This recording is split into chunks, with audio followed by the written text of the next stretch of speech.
எல்லாருக்கும் வணக்கம். இன்றைக்கி என்ன பார்க்க போகிறோம் அப்படின்னா காத்தால எழுந்து கோலம் போட்டாச்சு. இன்றைக்குமே நடுவில் ஒரு ஸ்கொயர் ஷேப் போட்டுட்டு மேலெல்லாம் ஒரு முக்கோணம் மாதிரி போட்டிருக்கோம். இதுவுமே நெளியால் தான் போட்டிருக்கோம். இந்த மாதிரி கொஞ்சம் அழகாகவே சூப்பராக போட்டாச்சு. இன்றைக்கும் செம்மண் கோலம் தான் போட்டிருக்கோம். இதை எடுத்து அப்படியே ஒவ்வொன்றா என்ன அன்றைக்கி பண்ண போகிறோம் அப்படிங்கிறத இன்றைக்கி விளாகில் பார்க்கலாம் வாங்க. அடுத்தது மார்னிங் டிஃபனுக்கு பார்த்திங்கன்னா அடை தான் பண்ணிகிட்ருக்கேன். அடையோட ரேஷியோ என்ன அப்படிங்கிறதும் சமீபத்தில் வீடியோ சொல்லியிருக்கேன்.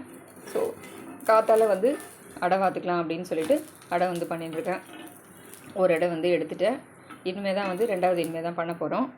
அடையோட அளவு என்ன அப்படிங்கிறத இப்போ சமீபத்தில் வீடியோவில் சொல்லியிருந்தேன். அதாவது 3 கப் அளவுக்கு புழுங்கல் அரிசி, 1 கப் கடலைப்பருப்பு, 1 கப் அளவுக்கு துவரம்பருப்பு போட்டுக்கணும். இது எல்லாத்தையுமே பருப்பை தனியாக ஊற வச்சிடணும். அரிசி தனியாக ஊற வச்சுட்டு நம்ம அரிசி, உப்பு, மிளகா, பெருங்காயம் இதெல்லாம் சேர்த்து நம்ம தனியாக கோட்ஸாக அரைச்சிக்கணும்.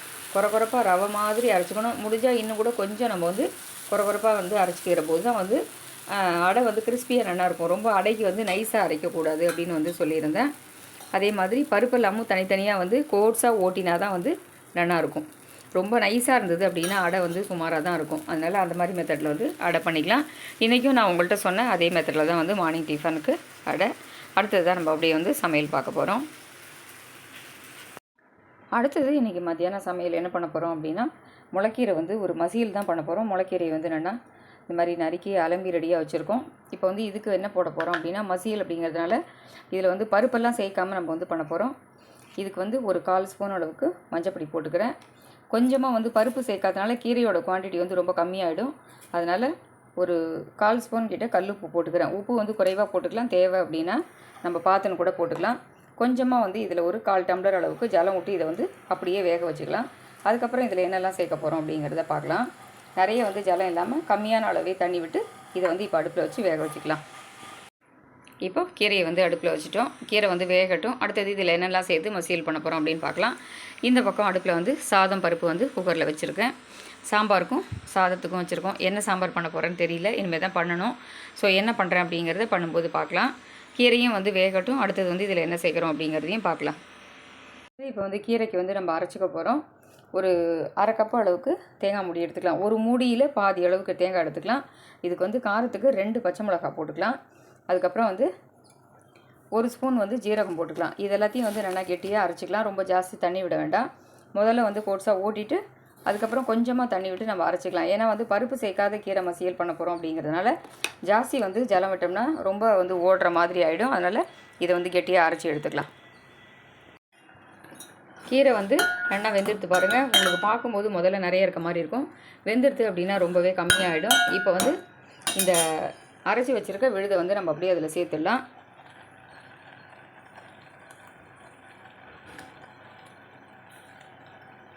போட்டுட்டு நல்லா அடுப்பை சிம்மில் வச்சுட்டு இதை நல்லா கலந்து விட்டுடலாம்.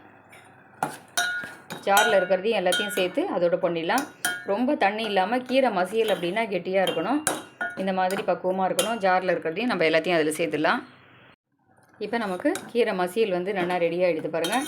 இது தொட்டுக்கிற கீரை. இது ஒரு சைட் டிஷ்க்கான கீரை. இது ரொம்ப நல்லாயிருக்கும். இது கீரை கூட்டு இல்லை, கீரை மசியல்னு பேர். நம்ம இந்த மாதிரி எடுத்தோம் அப்படின்னா அப்படியே வெண்ணனுக்கு நிற்கணும், கெட்டியாக நிற்கணும். தண்ணி ரொம்ப தண்ணி ஒழுகின்னு இருக்கக்கூடாது.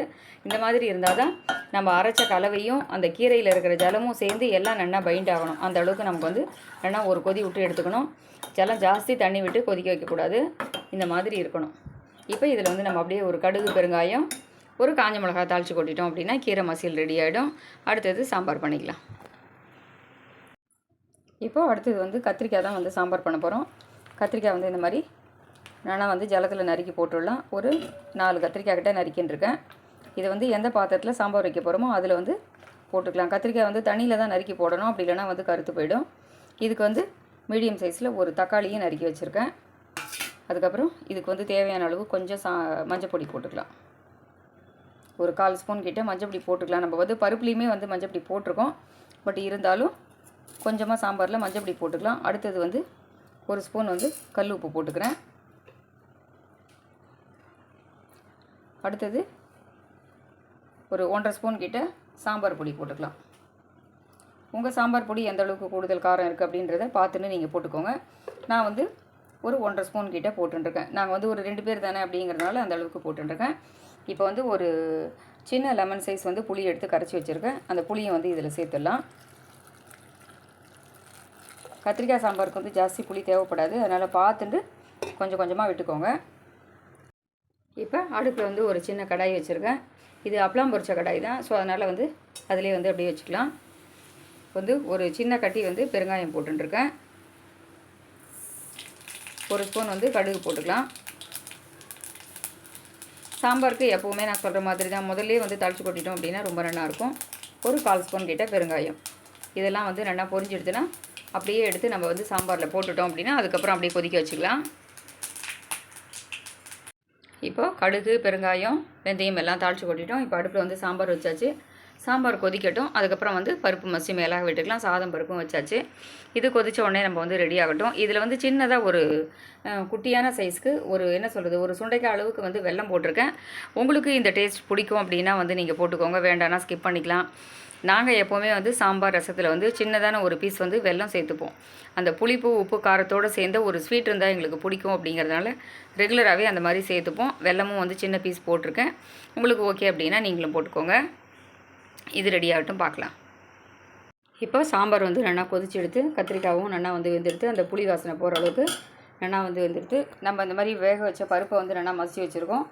இதையும் வந்து ஒரு 100 கிராம் அளவுக்கு துவரம் பருப்பு வேக வச்சு எடுத்து வச்சுருக்கேன். நல்லா வந்து குக்கரில் ஒரு 4-5 விசில் சாதம் வைக்கும் போதே சேர்த்து வச்சிட்டோம் அப்படின்னா நல்லா வெந்துடும். இதை வந்து இதில் சேர்த்துடலாம். இதுவே வந்து நல்லா தாராளமாக ஒரு 4 பேர்கிட்ட சாப்பிட்லாம்.